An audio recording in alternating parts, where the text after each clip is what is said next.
Divoxradio.com. Conversaciones sobre innovación, ciencia y tecnología. Bien, ya estamos de regreso para continuar hablando con Andrés Blake. Estuvimos conversando el primer bloque sobre cómo el ecosistema ha madurado, ¿cierto? Andrés, el perfil del emprendedor chileno, ¿cuánto ha madurado? ¿Cuánto le falta por madurar? ¿Cómo lo ves al día de hoy, 2024? Una pregunta, yo creo que hay una evolución interesante porque ya no se da solamente ese emprendedor tan joven, recién salido de una universidad, como tan con soñador, sino que vemos emprendedores a todas las edades. Y eso es súper interesante porque quiere decir que esto de alguna manera aprende también hacia espacios donde a lo mejor antes pensábamos que emprender a los 45, a los 50 o incluso más allá de eso era una cosa rara. Hoy día no es tan raro. Hoy día uno puede observar que hay emprendedores que están partiendo más tarde, con una experiencia acumulada de haber vivido, tenido situaciones a lo mejor laborales en empresas tradicionales y que la están poniendo al servicio de su emprendimiento. Y en ese sentido yo creo que hay un cambio también desde el punto de vista etario. No tengo las cifras, pero tengo esa como sensación de que efectivamente eso está ocurriendo. Y, y desde esa perspectiva también el emprendedor como es un emprendedor mucho más sustentable, por decirlo de alguna manera, mucho más con una visión mucho más de largo plazo respecto a lo que debe ser su negocio en términos de cómo se relaciona con el ecosistema, cómo se relaciona desde el punto de vista social, del impacto que puede generar. En ese sentido también, como lo decíamos en el bloque anterior, ha habido también un cambio desde el punto de vista del tipo de negocio y eso hace que tengamos emprendedores también un poco más maduros, creo yo. A diferencia a lo mejor de aquellos que estaban como más tiendo desde lo tecnológico, que todavía había mucho por evolucionar. Hoy día lo tecnológico sigue siendo igual, no ha cambiado, pero con mayor velocidad, pero sin duda con una visión mucho más amplia desde el punto de vista del emprendimiento. Andrés, para entrar en materia, nombrábamos que hoy el emprendedor está enfrentando desafíos que lo deben hacer mucho más resiliente hoy que lo que obviamente uno espera de un emprendedor tradicionalmente, dado el contexto, dado los cambios de paradigma.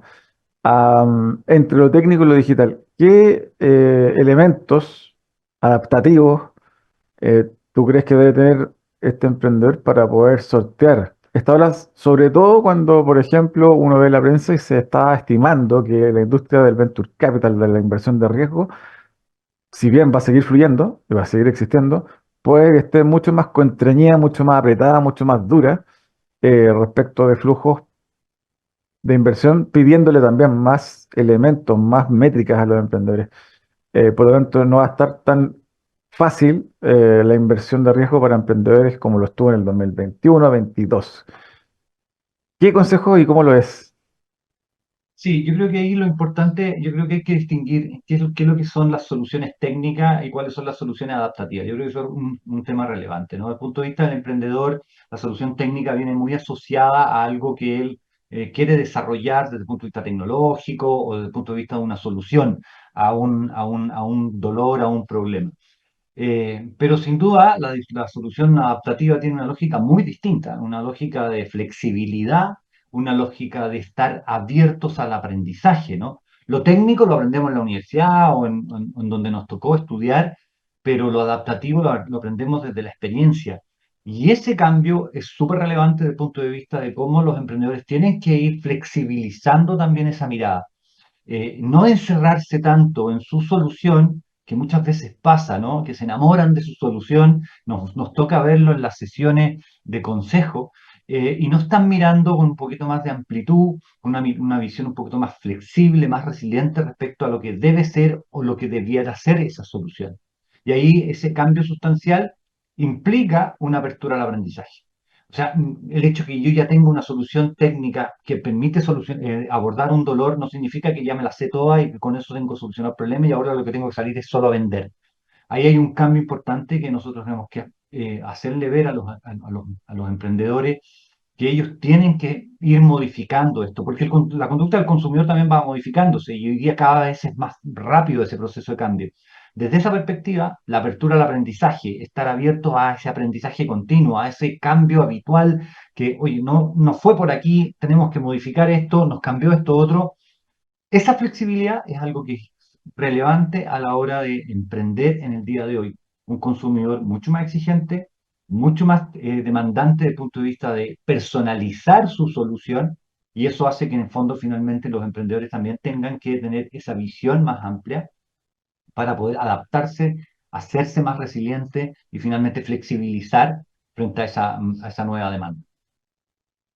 En general, Andrés, se habla mucho de que el inversionista, de la naturaleza que sea, corporativo, persona natural, eh, oficina de inversión de riesgo, ve con buenos ojos seguir apostando hoy más que nunca en el equipo, más que la tecnología o eh, el modelo de negocios que tenga ese emprendimiento hoy.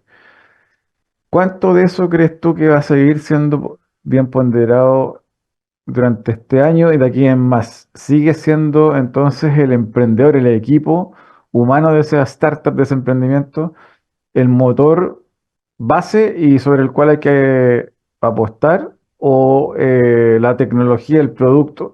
¿Qué es finalmente lo que uno invierte? Yo soy convencido que uno invierte en las personas. Las tecnologías son replicables y esas tecnologías al final del día se van customizando muchas veces. Yo creo que el equipo es el elemento más central donde hay que concentrarse. Qué tan involucrado está con su emprendimiento, qué tanta flexibilidad impone.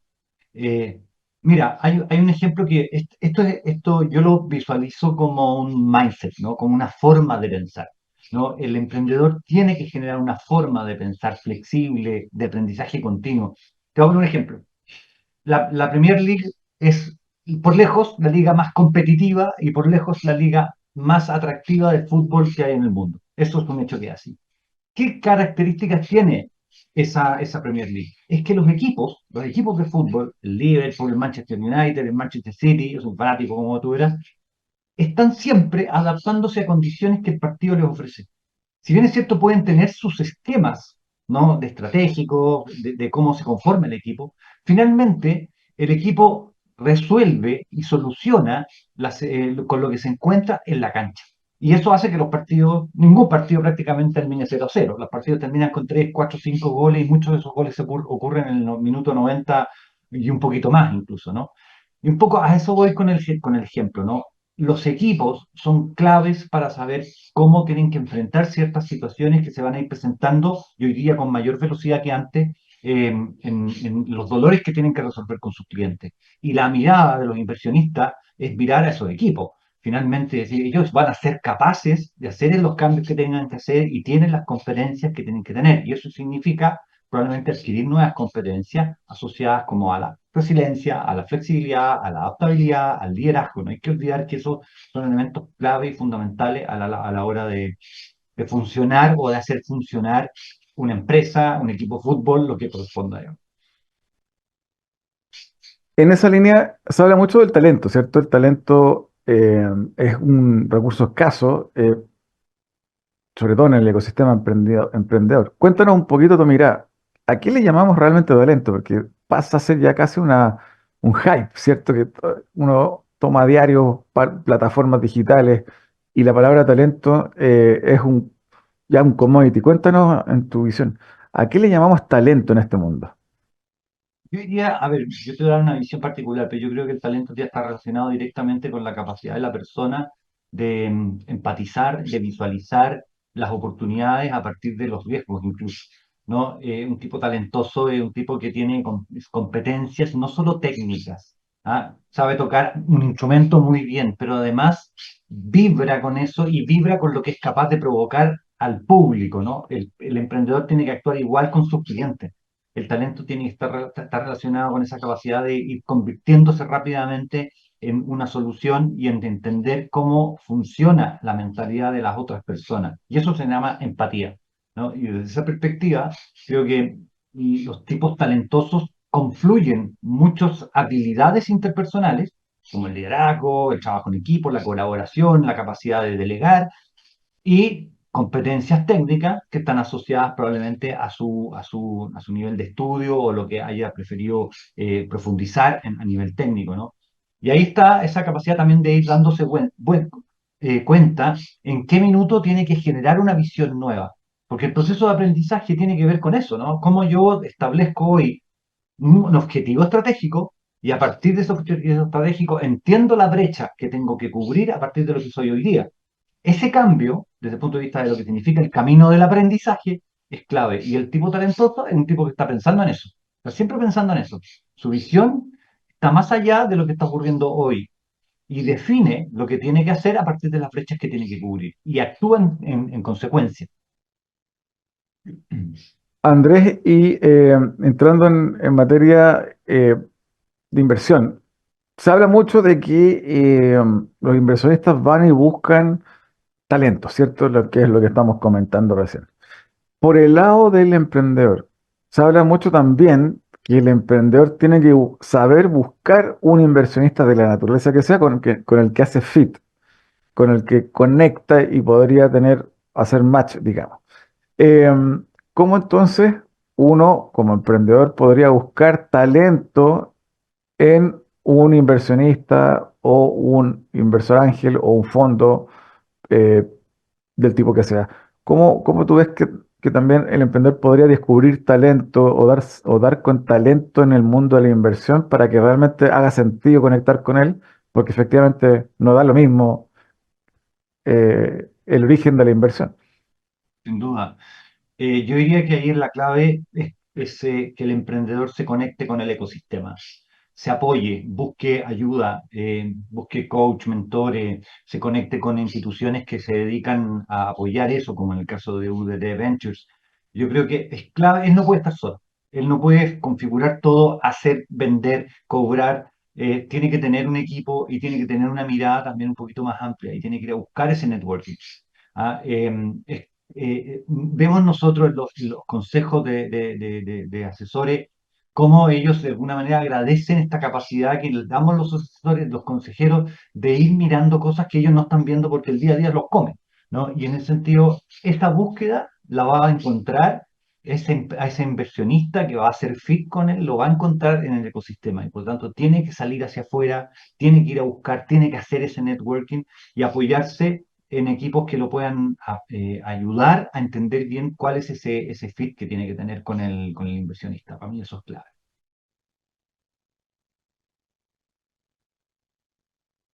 Andrés, preguntarte lo último, respecto de cómo ves hacia adelante, hacia el futuro, lo que viene para el ecosistema chileno y latinoamericano en términos de emprendimiento, inversión, startups.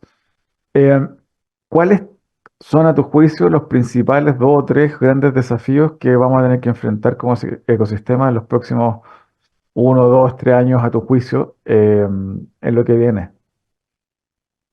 Yo creo que hay desafíos que son más transversales, ¿no? Independiente de la industria de que se trate, el desafío del medio ambiente, del cambio climático, es un desafío gigantesco que tiene que ser abordado en forma integral. Yo creo que ese es un desafío que no es independiente del tipo de industria. Tanto emprendedores como grandes empresas tienen que tener esa mirada común de cómo vamos a resolver este tema del cambio climático y en qué medida bajamos las emisiones de CO2, etcétera, etcétera, etcétera. Y eso es un desafío, como les digo, como te digo, en transversal. Ese es como un primer componente. O sea, hay que mirar esto con la mirada de la colaboración, con la mirada conjunta, no cada uno por su lado, porque si no, no vamos a lograr hacer los cambios que se requieren para lograr tener un mundo mucho más sustentable. Y yo creo que Chile está cerca de esa mirada, ¿no? Hoy día tenemos grandes oportunidades con el litio, con el H2B, etcétera, pero sin duda tenemos que tener esa visión país un poquito más concreta. Lo segundo, yo creo que tiene que ver con el ecosistema propiamente tal, ¿no? Fortalecer el ecosistema, ya sea a través de las redes, ya sea a través del financiamiento, ya sea a través de procesos simples, ¿no? De alguna manera de mecanismos que permitan que las cosas fluyan y no se tranquen, ¿ah? Y no entremos en burocracia que lo que hacen es finalmente frenar el proceso y desentusiasmar a los que están entusiasmados. Yo creo que eso es clave también, mirar cómo le podemos dar agilidad, cómo le podemos dar limpieza a ciertos procesos que le permitan al emprendedor acceder a mercados rápidos, que le permitan acceder a financiamiento o insisto, a conocimiento a través de consejeros, coach, mentores, qué sé yo, inversores. Y el tercer componente, yo creo que hay un tema un poquito más también profundo que tiene que ver con la educación. Cómo creamos mentores, o mejor dicho, cómo creamos emprendedores, eso es lo que quiero decir, desde niños, desde el colegio, desde la mentalidad de emprender. Yo creo que todavía estamos muy tardíos ahí, todavía esto nace desde la universidad, cuando están en tercer y cuarto año de universidad y empiezan a surgir, y la tecnología empuja harto a eso, ¿no? Pero si queremos hacer un cambio social importante y una evolución relevante en nuestro país, yo creo que tenemos que partir de mucho antes. Y eso tiene que ver con los planes de estudio, tiene que ver con la forma en cómo generamos la educación, las metodologías que estamos haciendo en las aulas. Ahí es donde tenemos que también tener para generar precisamente un país de emprendedores. Andrés, y lo último, pedirte qué recomendación de libro, autor, podcast que sea interesante por ahí nos puedes comentar. Mira, hay un libro que no es muy nuevo, es como del año 2001, 2002, por ahí, eh, que es de Freddy Kaufman, que se llama Meta Management. Es de 3 tomos, ¿no? Es un librazo, ¿no? Él es un economista argentino que estudió en Harvard y que tiene una mirada que está súper vigente. De hecho, muchas de las cosas que hemos conversado acá tienen que ver con eso, ¿no? Con la mirada que es muy integral del proceso de aprendizaje, del proceso de desarrollo de una persona, del talento de las personas o del talento de los equipos. Yo recomiendo ese libro, sobre todo el tomo 1, porque permite tener como los contextos claros de lo que significa este tema de ir generando talento. Es un librazo. Realmente vale la pena, a pesar de que tiene más de 20. Bien, buenísimo. Te quiero agradecer, Andrés, se nos fue volando el tiempo. Muchas gracias por tu tiempo, la conversación, el libro que nos comentas al final y espero en un futuro cercano tenerte de nuevo acá y mucho más que conversar sobre el ecosistema, sobre el mundo emprendedor, sobre todo que a ti te toca de cerca, innovación corporativa, tantos temas más. Un abrazo y muchas gracias por tu tiempo el día de hoy, Andrés. Muchas gracias por la invitación, Ángel. Feliz de participar y encantado de venir de nuevo. Muchas gracias. Gracias. Nosotros vamos a una breve pausa y ya estamos para el regreso y cierre de Expreso con Futuro acá en Divox Radio. Yo emprendo. ¿Tú emprendes? Latinoamérica emprende. Entérate en divoxradio.com.